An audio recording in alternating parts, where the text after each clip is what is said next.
insight on resolving conflict. In today's time and age, it is just so difficult.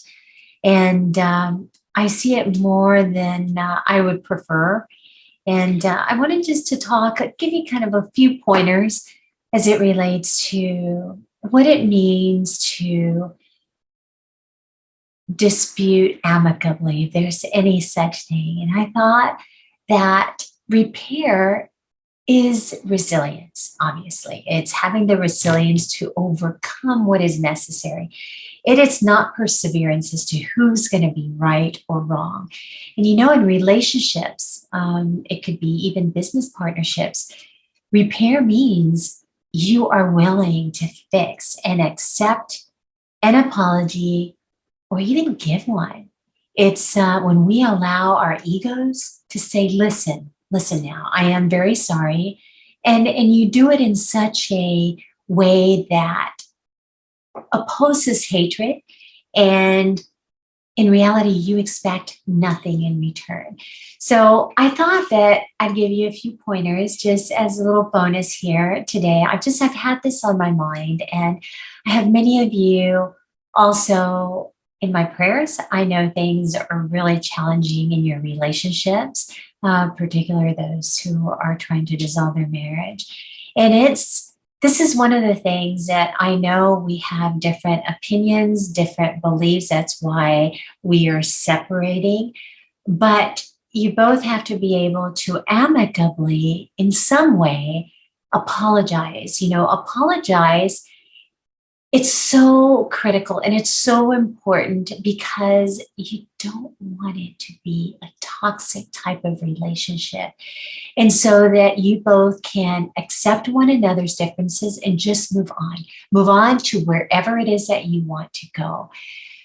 So move it from a problem to a solution type focus. Move it from that blame or being upset and say, listen, I am so sorry. I didn't see that. I didn't really anticipate that. Or, okay, I got it and I'm going to move forward, and so are you. And we're just going to do what is necessary to move forward. And this is just really important that you stop and you think about this, because when you hold so much resentment, as I know so many people do, it just builds grudges. And resentment is the last stage, what I call, that you do not want anything to do with in your relationships. No one wants to be in any kind of scream match, particularly around our children. Some people lack the education. So yes, let me tell you, some people lack the education on how to do it better, how to communicate. Not a lot of people are trained, and they may be unaware. And you probably have discovered this through your relationship that's caused you now to dissolve it or to break up.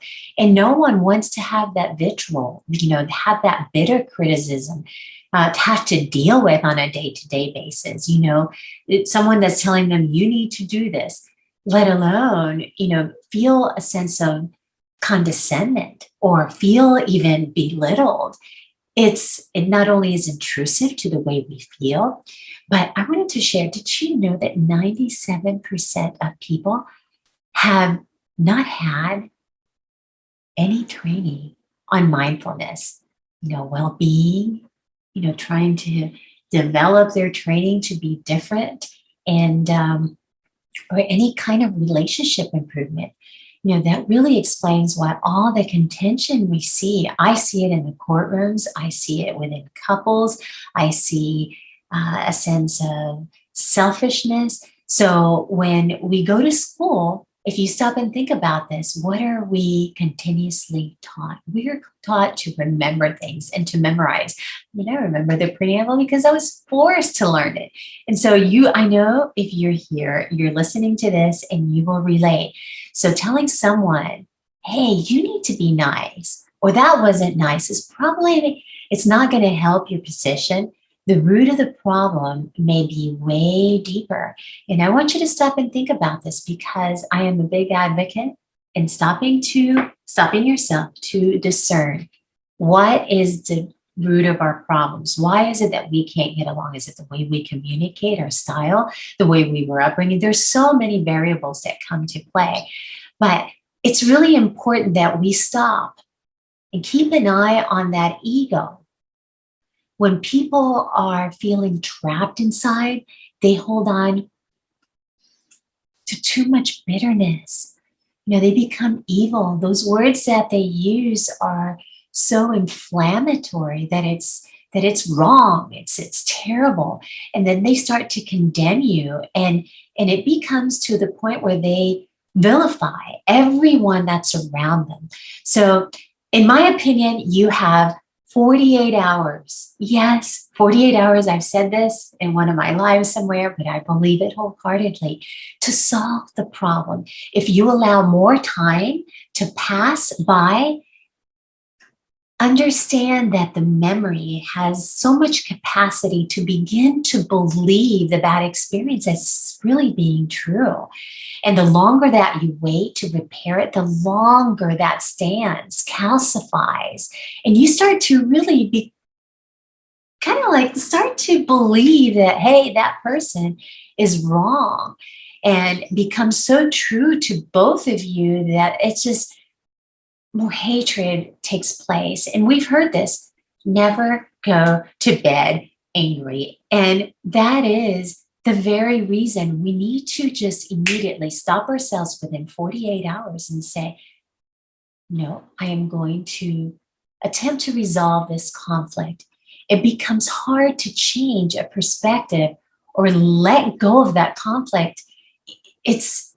I am just here to encourage you, having studied this extensively, having seen it all too well, and the conflict becomes more fluid. It's easily able to be defined as something more easily to overcome at the moment when it's present, as opposed to pausing for so long and holding that resentment. It's just going to get worse. Yes, it's going to get worse. So I've got a question for you. Do you know anyone who holds on to resentment, bitterness, maybe judgment against others? These people are really hurt, and they have to do the internal work. These people become more and more and more toxic, and it requires therapy. You may know someone like this. And it shows to be a weakness to those who are looking at them from the exterior. And it really shows a weakness in a communication style if you're still holding a grudge. Many of us may know this who have studied. I know many of you have taken the time to seek out counsel. And we just really, at the end of the day, we need to be more willing to be more explicit in the way we communicate our thoughts, more eloquently, more clear, more concise, to be able to become better communicators. And which leads me to the ever so practice of being great communicators. Many of you know that I have studied communication at school. It's a degree that I obtained. And it's just one of those things that we need to not hint at why we are upset. Or I've known people that have been very passive aggressive in their nature. Just use your words to be descriptive, to describe exactly how it is that you feel. Share with that person your request for the next time. And oftentimes we don't do that. We put those boundaries and say, next time, if you plan on doing X, Y, and Z, please let me or let us know. So we are all clear on this X, Y, Z and what's going to happen next. And last, and I think it's probably the most important of all, language, our language, the words we use to be kind after those people that we love who may have hurt us. I know everyone here has heard we have a tendency to attract more bees with kindness. And there is something very true about that specific idiom, if you want to call it.